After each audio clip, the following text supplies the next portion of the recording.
আমরা আছি এখন মধ্যমপাড়া হাসিদ মেম্বারের বাড়ির কাছে।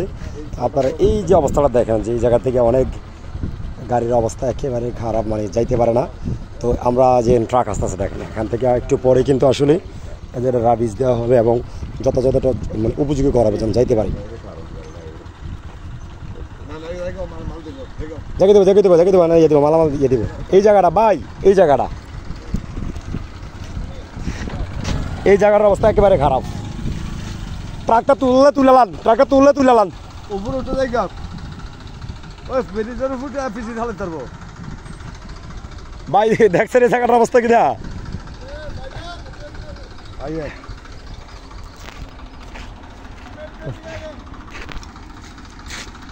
আলহামদুলিল্লাহ, একটু পরে এই জায়গাটা রিপেয়ারিং করা হবে।